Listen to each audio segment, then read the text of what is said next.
Developing my educational philosophy and why is it important to me?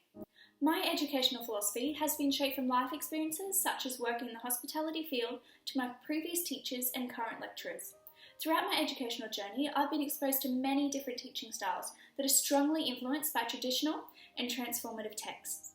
These different texts are used in the classroom to teach, tell stories, and share our history. McWhinney and Marcos explain that traditional texts have been used for years in the education system. They reinforce stereotypes, mythical norms, and social reproduction. And as a result, an unequal education system has become the norm, where students are favoured over others due to differences such as culture, race, gender, family background, and socioeconomics. It also influences students' views of people in our society and teaches them to identify people by their differences. Transformative texts, however, look past these differences and norms in our society. McWhinney and Marcos say these texts question and strongly challenge the interpretations of recurring patterns. Transformative texts support the positive development of students and leads to social transformation. By using these texts in the classroom, each student is treated with equity and each individual is catered for. Everyone in the educational system is given an equal opportunity to learn and become a functioning member in society. However, the text used in the classroom is influenced and chosen by the teacher's personal beliefs and preferences, and as stated by the Australian Government, teacher quality is the most influential factor on student outcomes. Weimer explains that teachers have become unaware of their power in the classroom and take for granted their authority. Teachers have extensive power over the learning process, whether they realise it or not. They are the ones to make decisions of how students learn and when they learn. They also create the classroom environment in which students learn. This includes the flow of classroom communication. With the teachers having so much control, what decisions are left for the students to make? If teachers don't allow students to become individuals and contribute decisions to their own educations, they form functionalist mindsets around stereotypes, social norms, mythical norms, continuing the recurring pattern in our society. Paulo Freire is an educational philosopher who I've been inspired by. Freire speaks of education as a form of transformation, a practice of freedom. It equips students with the tools to critically and creatively participate in its society. He also acknowledges teachers are the ones to make choices about what is included and excluded in the classroom. This reinforces the pedagogy for my future classroom. Caring for students generates active participants and self-motivated learners. If the classroom is formed around the teacher and student partnership, the traditional classroom structure is removed, and students are given power over their education and aspirations. This in return creates independent students who are self-motivated and self-regulated learners.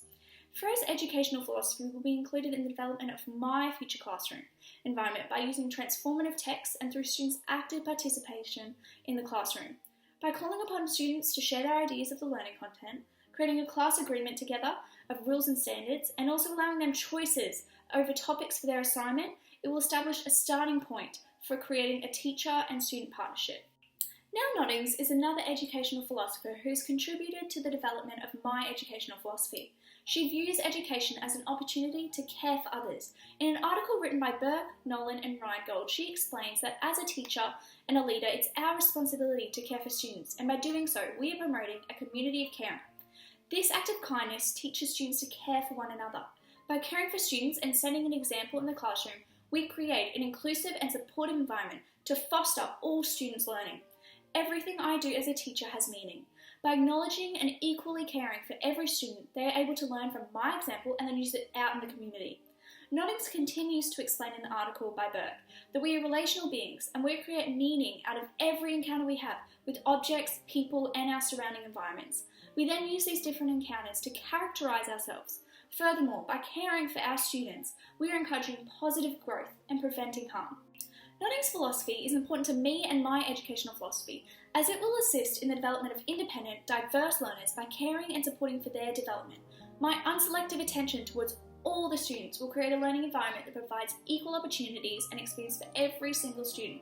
Setting an example for students will also remove stereotypes and mythical norms in my classroom, as everyone will be cared for. Also, by caring for my students, I will be able to know them and how they learn. Knowing my students is an important Australian professional teaching standard set by the Australian Institute for Teaching and School Leadership. It's my responsibility as their teacher to understand how they learn and if they're from a diverse linguistic, religious or socio-economic background. Teaching strategies such as guided reading, sitting and listening, visual demonstrations and first steps are a few ways I can approach diverse learners in my classroom. I believe my role as a teacher is not to tell students how they should learn and what they should know, but instead I view teaching as an opportunity to support individuals' growth, to celebrate students' diversity and help them on their journey to achieving their goals. I see this role as an important position in students' lives, as I have the responsibility to cater for and include all diverse learners. This is my current educational philosophy, and although it is only the foundation, through further study and experience, I will be able to create a learning environment that enables equal opportunities for all diverse learners and a place where students can feel valued and supported. Thank you.